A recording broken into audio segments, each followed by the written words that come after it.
आज हम बात करेंगे इलेक्ट्रिक पावर के बारे में। इलेक्ट्रिक पावर क्या होती है, कौन कौन से इसमें फॉर्मूलेज यूज होते हैं, कैसे इसके ऊपर न्यूमेरिकल्स यूज करते हैं, इलेक्ट्रिकल एनर्जी क्या होती है, इन सब चीज़ों के बारे में आज बात करेंगे। देखिए, इलेक्ट्रिक पावर की अगर बात करें तो हम सिंपल इसे डिफाइन कर सकते हैं कि रेट ऑफ डूइंग वर्क, हम किस स्पीड से काम कर रहे हैं वही क्या होती है, हमारी पावर होती है। फॉर एग्जांपल, अगर हम दो अलग अलग पर्सन की बात करते हैं, ठीक है, एक पर्सन जो है उसके पास पावर जो है वो कम है और एक की पावर जो है वो बहुत ज़्यादा है। तो अगर हम उन्हें सेम वर्क करने के लिए देते हैं, मान लीजिए अगर हम उन्हें बोलते हैं कि अ, अगर कि हमें एक काम करना है, दो अलग अलग पर्सन ने, जिसमें एक की पावर कम है और एक पे पावर क्या है, ज़्यादा है, तो काम वो दोनों ही पूरा कर लेंगे, लेकिन जिसकी पावर ज़्यादा है वो ज़्यादा स्पीड से काम करेगा। वो मान लीजिए एक आवर में अगर उस काम को कंप्लीट कर रहा है, तो जिसकी पावर कम है वो उसे एक आवर से ज़्यादा समय लेगा। तो पावर को हम डिफाइन इस तरह से करते हैं कि जिसकी कार्य करने की जो रेट है, जो स्पीड है, वो अगर ज़्यादा है, उसकी पावर क्या है, ज़्यादा है, तो हम बोलते हैं rate of doing work is called power.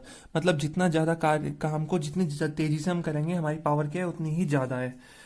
तो हम पावर को हम work done upon time, power का जो फॉर्मूला होता है वो हो जाता है work done upon time. Clear हुआ? तो अगर हम इसे डिफाइन करना है तो हम इसे डिफाइन इस तरह भी कर सकते हैं कि अगर हम टाइम को 1 सेकेंड ले लें, कि अगर हम टाइम को 1 सेकेंड लेते हैं तो पावर किसके बराबर आ जाएगी, वर्क डन के बराबर आ जाएगी। तो हम ये भी तो बोल सकते हैं कि electrical power is the electrical work done per unit time, या work done in 1 second is known as power. ये भी तो बोल सकते हैं ना। तो ध्यान रखना है पावर क्या होती है। पावर की जो ऐसा यूनिट होती है वो वॉट होती है। क्या होती है? वॉट।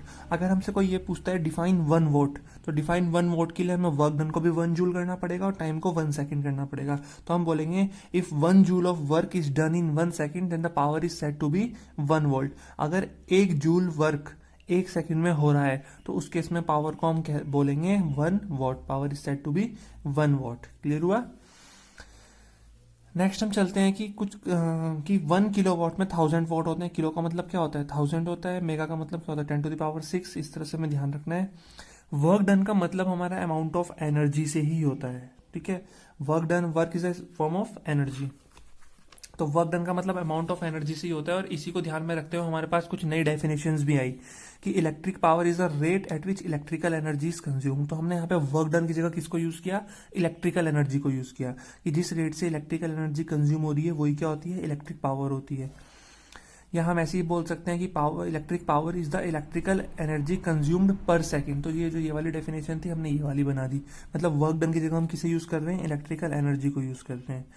तो अगली डेफिनेशन देखिए, when an electrical appliances consume electrical energy at the rate of 1 joule per second it's power is said to be 1 what.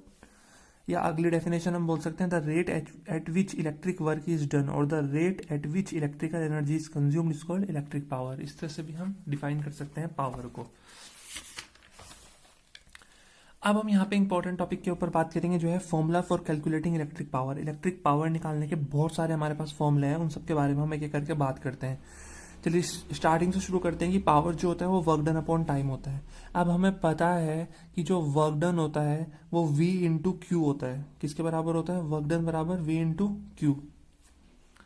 ये हमने अभी डिस्कस किया था ना कि पोटेंशियल जो होता है वो W अपॉन क्यू के बराबर होता है। तो वर्क डन किसके बराबर हो जाएगा? V into Q. और लास्ट टाइम हमने बात की थी I जो होता है वो Q अपॉन T के बराबर होता है। करंट जो होता है वो चार्ज अपॉन टाइम। तो Q किसके बराबर हो जाएगा? I into T. तो इसे हम लिख सकते हैं V into I into T, लिख सकते हैं ना। तो वर्क डन को हमने लिखा V into I into T, और इस वर्क डन की वैल्यू को उठा के हमने यहाँ पे पुट कर दिया फर्स्ट में। तो ये हो गया V into I into T upon T. T से टी कैंसिल हुआ तो पावर का एक नया फॉर्मूला हमारे पास मिला, पावर बराबर V इंटू आई। पावर की यूनिट क्या होती है? पावर की यूनिट तो होती है वॉट। तो इलेक्ट्रिक पावर बराबर इलेक्ट्रिक पोटेंशियल इंटू करंट, या हम बोल सकते हैं वोल्टेज इंटू करंट। पावर बराबर V इंटू आई। तो हम यहाँ से पावर की एक और डेफिनेशन बनाएंगे। क्या बनाएंगे? कि पावर 1 वॉट कब कहलाएगी? जब पोटेंशियल भी 1 वॉट होगा और करंट कितना होगा? 1 एम्पेयर होगा। तो पावर क्या होगी? 1 वॉट होगी। तो हमने देखो क्या डेफिनेशन बनाई कि 1 what is the power consumed by an electrical device which when operated at a potential difference of 1 volt carries a current of 1 ampere. Clear हुआ? तो ये डेफिनेशन हमें खुद बनानी आनी चाहिए, क्योंकि ऐसी डेफिनेशन हम हर जगह बनाएंगे तो हर जगह रट तो नहीं सकते ना हम इसको, तो हमें बनानी आनी चाहिए खुद से कि पावर को अगर 1 वोल्ट बताना है तो वोल्टेज और करंट को भी 1 वोल्ट और 1 एम्पेयर लेना पड़ेगा। तो हमने उसी को लैंग्वेज की फॉर्म में लिखा। अब कुछ हम अदर फॉर्मूले भी डिस्कस करते हैं। जैसे अभी हमने फॉर्मूला डिराइव किया, पावर बराबर V इंटू आई होता है। तो ओम्स लॉ के अकॉर्डिंग V किसके बराबर होता है? I इंटू आर के बराबर। तो हमने इस वैल्यू को यहाँ पे पुट किया तो पावर का फॉर्मूला आ गया I स्क्वायर आर। तो ये भी एक हमारे पास इंपॉर्टेंट फॉर्मूला है। P stands for power, I stands for current and R stands for resistance. Second है P बराबर V इंटू आई। तो ओम्स लॉ के अकॉर्डिंग V किसके बराबर होता है? आई आर के। तो I किसके बराबर हो जाएगा? V अपॉन आर के बराबर। तो अगर हम I की वैल्यू को वहां पे पुट कर दें यहाँ पे, तो पावर क्या हो जाएगा? पावर बराबर V into V upon R. तो पावर हो जाएगा V स्क्वायर अपॉन आर, जहाँ पे P stands for power, V stands for potential difference and R stands for resistance. तो यहाँ पे देखो पावर इन्वर्सली है रेजिस्टेंस के, रेजिस्टेंस जितनी ज्यादा होगी पावर उतनी कम होगी, तो ये ध्यान रखना है। क्लियर हुआ? चलिए आगे देखते हैं। इतना क्लियर हुआ ना पावर के कहाँ कहाँ से फॉर्मूला है, कौन कौन से फॉर्मूले हैं, ये क्लियर हुआ ना। तो अब बात करते हैं power rating of electrical appliances के बारे में। पावर रेटिंग ऑफ अप्लायंसेस के बारे में, जैसे हम कोई इलेक्ट्रिकल अप्लायंसेस खरीद के लेके आते हैं मार्केट से, तो उसमें कुछ इस तरह से लिखा रहता है फिगर कि 100W 220V, इस तरह से लिखा रहता है ना। इसका मतलब ये होता है, मान लीजिए आपने एक बल्ब लिया, उस बल्ब पे लिखा हुआ है, कहीं पे फिगर में लिखा हुआ है 100W 220V। तो इसका मतलब होता है बल्ब का जो पावर कंजप्शन है वो 100 वॉट है, और वो 220 वोल्ट का मतलब होता है कि वो इतनी वोल्टेज पे यूज किया जाना चाहिए। ठीक है? और 100 वोट का पावर कंजप्शन से हमारा मतलब होता है कि वो 1 सेकंड में 100 जूल की एनर्जी कंज्यूम करेगा। क्या कर रहा है? 1 सेकंड में 100 जूल की एनर्जी कंज्यूम कर रहा है। पावर कंजप्शन ऑफ 100 वॉट कहने का मतलब कि वो 100 जूल एनर्जी 1 सेकंड में कंज्यूम कर रहा है। क्लियर हुआ? और 220 वोल्ट कहने का मतलब कि वो 220 वोल्ट की वोल्टेज पे ही यूज्ड होना चाहिए। अब देखिए, हमने पावर के बारे में तो बहुत बात की, अब हम बात करते हैं इलेक्ट्रिकल एनर्जी के बारे में। जो हमारे घर में बिजली आती है उसके कैसे कैलकुलेट करते हैं हम। तो इलेक्ट्रिक पावर जो होता है वो वर्क डन अपॉन टाइम, और लॉ ऑफ कंजर्वेशन के अकॉर्डिंग जो वर्क डन होता है वही किसके बराबर होता है? इलेक्ट्रिकल एनर्जी के, क्योंकि जो एनर्जी होती है उसी को हम वर्क की फॉर्म में यूज करते हैं। तो पावर को हम ये भी तो लिख सकते हैं इलेक्ट्रिकल एनर्जी अपॉन टाइम। तो यहाँ से इलेक्ट्रिकल एनर्जी का फॉर्मूला क्या होगा? Power into time. तो एक और फॉर्मूला हमें यहाँ से मिल गया कि इलेक्ट्रिकल एनर्जी बराबर पावर इंटू टाइम। तो E बराबर P इंटू टी। तो ये फॉर्मूला हमें ध्यान में रखना है। पावर की यूनिट क्या होती है? वॉट, और टाइम की होती है सेकंड, या आर में हम इसको लेंगे। सेकंड में तो बहुत बड़ी वैल्यू आएगी, तो हम इसे आर में लेंगे। ठीक है? तो इलेक्ट्रिकल एनर्जी की वैल्यू क्या हो जाएगी? Watt hour. क्या हो जाएगी? Watt hour. तो अगर हमसे कोई पूछता है 1 वॉट आर क्या होता है, तो पावर को 1 वॉट करना पड़ेगा, टाइम को 1 सेकेंड। तो हम बोल सकते हैं कि 1 watt hour is the amount of electrical energy consumed. 1 watt hour is the amount of electrical energy consumed when an electrical appliances of 1 watt power is used for 1 hour. तो 1 watt are वो energy होती है जब कोई electrical appliances जिसकी power है 1 what, वो 1 our तक यूज होता है। तो जितनी एनर्जी कंज्यूम होती है उसी को हम बोलते हैं 1 वॉट आर।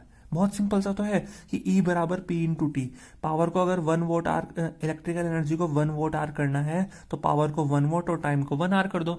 तो हम बोल सकते हैं अगर कोई 1 वॉट पावर वाला अप्लायंसेस 1 आवर तक यूज हो रहा है तो जितनी एनर्जी वो कंज्यूम करेगा वही होती है 1 वॉट आवर एनर्जी।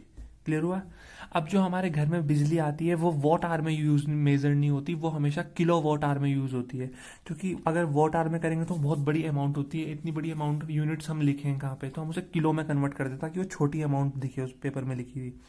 तो कमर्शियल यूनिट जो होती है इलेक्ट्रिकल एनर्जी की वो किलो वॉट आवर होती है। जो हमारे घर में इलेक्ट्रिसिटी बिल आता है उसमें जो यूनिट लिखी होती है कंज्यूम एनर्जी की वो किलो वॉट आवर में होती है, KWH, किलो वॉट आवर। इस तरह से लिखा होता है, किलो वॉट आवर, इस तरह से लिखा होता है। ठीक है? Kilo watt our.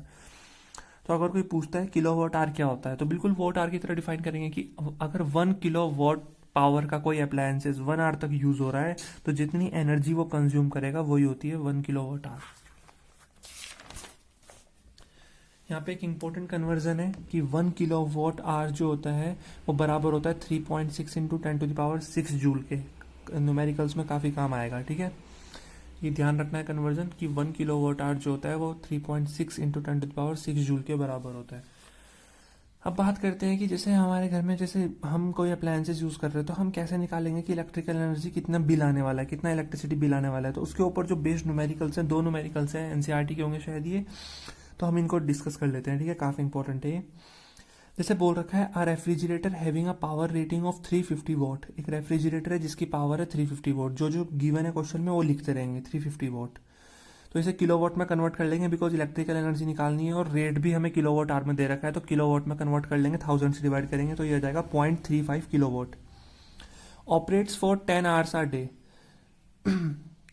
एक दिन में 10 आवर वो ऑपरेट हो रहा है, ध्यान रखना है। तो calculate the cost of electrical energy to operate it for a month of 30 days. तो 30 दिन तक अगर उसमें यूज करते हैं, एक दिन में 10 घंटे, तो 30 दिन में कितना हो जाएगा 300 आवर तक उसे यूज करते हैं, इतनी पावर का। तो इलेक्ट्रिकल एनर्जी का कितनी कॉस्ट आएगी अगर 1 किलोवाट आवर की कॉस्ट जो है वो 3.4 रुपीज है।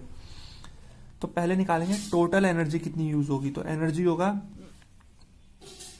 Power into time. पावर हमेशा किलोवाट में और टाइम आर में, बिकॉज ये भी किलोवाट आवर में है। तो पावर को किलोवाट में किया 0.35 और टाइम को आर में किया 300 आवर। तो सॉल्व किया तो 105 किलोवाट आवर आ गई एनर्जी। अब बोल रखा है कि ₹3.40 पर किलोवाट आवर, मतलब 1 किलोवाट आवर की कॉस्ट जो है वो 3.4 है। 1 किलोवाट आवर की कॉस्ट है 3.4, तो 105 किलोवाट आवर की कॉस्ट कितनी होगी 3.4 इंटू 105, तो यह आ जाएगा 357 रुपीज। कितना आ जाएगा 357 रुपीज। क्लियर हुआ।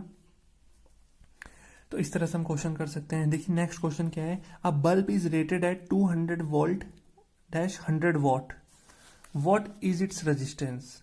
तो पावर गिवन है, वोल्टेज गिवन है, रेजिस्टेंस निकाल सकते हैं। रेजिस्टेंस का फॉर्मूला क्या होता है, पावर बराबर V² तो वोल्टेज गिवन है कितनी 200 का स्क्वायर किया तो 40,000 आ गया, अपॉन पावर गिवन है 100 वॉट, तो 100 वॉट से डिवाइड किया तो ये आ गया 400 ओम। पहला पार्ट क्लियर हुआ। सेकंड पार्ट में पूछ रखा है ऐसे ही 5 बल्ब 4 आवर के लिए जलते हैं तो कितनी इलेक्ट्रिकल एनर्जी कंज्यूम होगी। तो इलेक्ट्रिकल एनर्जी क्या होती है, पावर इनटू टाइम। तो सबसे पहले पावर है 100 वॉट, पावर कितनी है 100 वॉट, तो इसको किलोवाट में कन्वर्ट करेंगे तो 100/1000 मतलब 0.1 किलोवाट आ गया। टाइम दे रखा है 4 आवर, तो इलेक्ट्रिकल एनर्जी निकली 0.4 किलोवाट आवर। ये एक बल्ब की निकली, एक बल्ब की, लेकिन ऐसे कितने बल्ब जल रहे हैं 5 बल्ब जल रहे हैं, तो इस एनर्जी को 5 से मल्टीप्लाई कर देंगे तो ये आ गया 2 किलोवाट आवर फॉर 5 बल्ब्स। अब बोल रखा है कि calculate the cost if the rate is 4.6 per unit. तो एक यूनिट की कॉस्ट अगर 1 किलोवाट आवर, 1 यूनिट से मतलब होता है 1 किलोवाट आवर। मैं लिख देता हूं यहाँ पे कि 1 यूनिट का मतलब होता है 1 किलोवाट आवर, ध्यान रखना है। तो अगर 1 किलोवाट आवर की कॉस्ट जो है वो 4.6 रुपीज है, तो 2 यूनिट की कॉस्ट कितनी होगी 4.6 इंटू 2 मतलब 9.20 रुपीज। क्लियर हुआ। तो इस तरह से हम इसके ऊपर बेस्ड न्यूमेरिकल्स कर सकते हैं। न्यूमेरिकल्स करते वक्त सबसे इंपॉर्टेंट चीज जो ध्यान में रखनी है वो ये है कि यूनिट्स का ध्यान रखना है इस टाइप के न्यूमेरिकल्स में, कि पावर की यूनिट किलोवाट में ही लेनी है, टाइम की आर में लेनी है, कितने दिन के लिए यूज हो रहा है उसे भी ध्यान में रखना है, मल्टीप्लाई करनी है उससे। ठीक है, जरूरी नहीं है पावर हमेशा किलोवाट में गिवन होगी, वॉट में गिवन होगी तो कन्वर्ट करना है, टाइम डेज में या सेकंड में गिवन होगा तो आर में कन्वर्ट करना है। ये सब चीजें हमें ध्यान रखनी है। ठीक है, अगर इतना हम ध्यान रखते हैं तो हमारे न्यूमेरिकल्स अच्छे से सॉल्व हो जाएंगे। तो आज की इस वीडियो में हमने इलेक्ट्रिक पावर, इलेक्ट्रिक एनर्जी के बारे में पढ़ा। अगर वीडियो पसंद है तो प्लीज लाइक करें, शेयर करें, कमेंट करके बताएं कैसी लगी, और चैनल अगर अभी तक सब्सक्राइब नहीं किया तो प्लीज चैनल को सब्सक्राइब कर लें।